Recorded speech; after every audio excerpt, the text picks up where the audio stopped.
yang berpangkat dengan pangkat Rasulullah. Siapakah beliau? Beliau adalah baginda Nabi besar Muhammad sallallahu alaihi wasallam.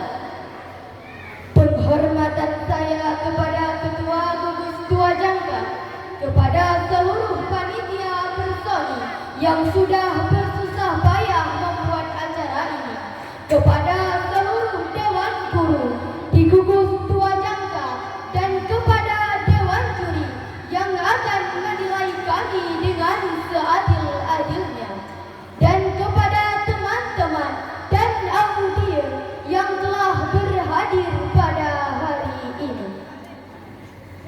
Allah Subhanahu wa Ta'ala menciptakan manusia diberikan akal dan pikiran yang sehat untuk dapat membedakan mana yang hak dan mana yang batil. Sedangkan binatang tidak diberikan akal dan pikiran yang sehat sehingga tidak dapat membedakan mana yang benar dan mana yang salah. Maka dari itu, saya Ulfa Khaira, utusan Min 55 Birut, ingin menyampaikan sebuah pidato dengan judul Akhlakul Karimah. Hadirin dan teman-teman yang dirahmati Allah, manusia adalah ciptaan Allah, makhluk yang sempurna, yang diberi amanat dan diberi tanggung jawab oleh Allah Subhanahu wa Ta'ala untuk beraktivitas tinggal di atas bumi ini. Oleh karena itu, manusia harus menjaga hubungan baik berupa perilaku kepada Allah, kepada makhluk, dan kepada lingkungan alam sekitar. Hablum minallah wa hablum minannas. Berbuat baik kepada sesama merupakan kewajiban bagi setiap manusia, sebagaimana firman Allah dalam Al-Quran surah Al-Baqarah ayat 83 yang berbunyi, A'udzu billahi minasy syaithanir rajim. Bismillahirrahmanirrahim. Wa idza akhadna mitsaqa bani Israila la ta'buduna illa Allah la ta'buduna illa Allah wa bil walidaini ihsan wa dhil qurba wal yatama wal masakin wa qulu lin-nasi husnan wa aqimus shalah wa atuz zakata thumma tawallaytum illa qalilan minkum wa antum muqridun. Shadaqallahul azim. Yang artinya, dan ingatlah ketika kami mengambil janji dari Bani Israel, janganlah kamu menyembah selain Allah, dan berbuat baiklah kepada kedua orang tua, kerabat, anak-anak yatim, dan orang-orang miskin, dan bertutur katalah yang baik kepada manusia.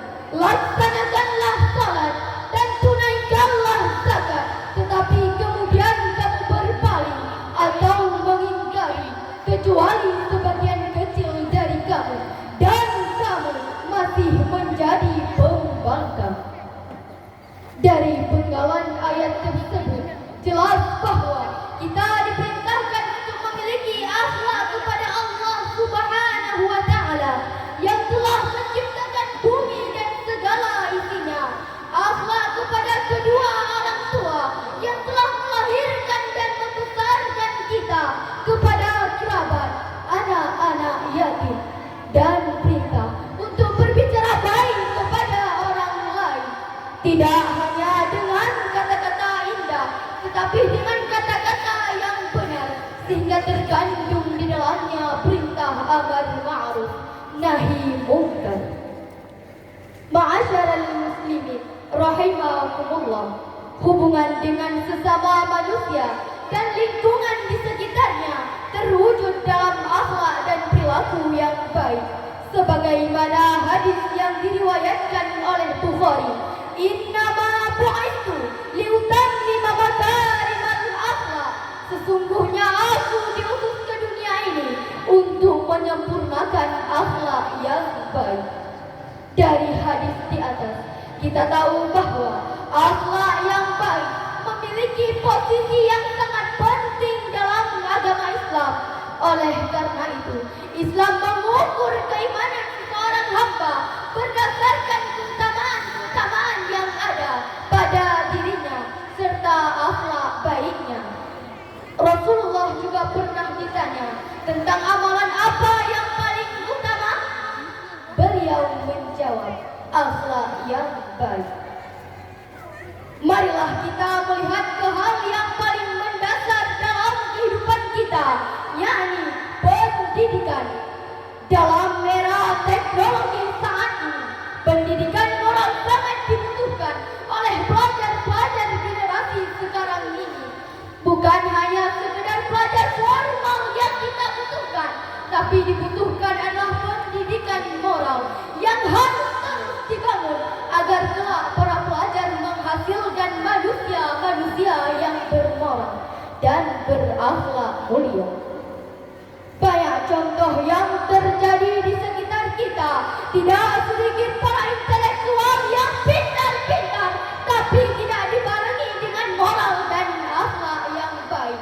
Banyak para oknum-oknum pejabat yang korupsi, juga tidak sedikit yang terkena atau terkait kasus asusila di negara ini. Itu semua merupakan hasil dari pendidikan yang kurang dibarengi dengan pendidikan moral yang baik. Teman-teman semua, sebagai generasi muda, penerus cita-cita mulia para pendahulu kita ini, maka kita harus bekerja keras, karena kelak kita akan menjadi pengganti tiang penyangga sang saka merah putih Indonesia. Dalam hal menyangka sang saka, pengetahuan diperlukan agar sang saka bisa ditempatkan di tempat yang layak, sedangkan moral dibutuhkan agar sebagai tiang penyangga tidak mudah rapuh. Memang sulit mempertahankan kekokohan tiang penyangga, tapi tetaplah kembangkan moralmu, perbanyak ilmumu, kobarkan semangat patriotis, semangat nasionalis, semangat generasi muda, semangat yang bermoral, semangat generasi pembawa perubahan.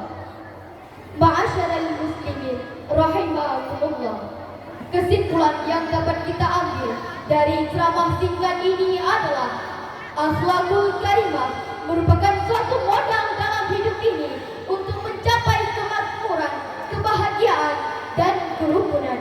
Dengan akhlakul karimah kita bisa menciptakan kerukunan dengan bersama-sama dan memperoleh pahala dunia dan akhirat, dan juga akan mendapatkan pahala dari Sang Pencipta Allah Subhanahu wa Ta'ala.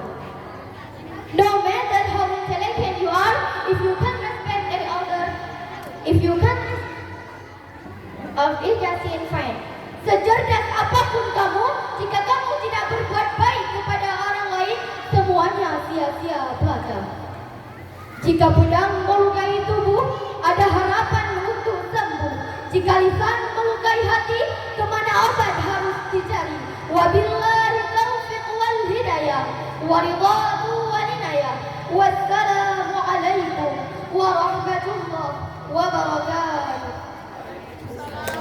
Waalaikumsalam warahmatullahi. Tepuk tangan yang luar biasa, subhanallah, semangatnya sangat membara.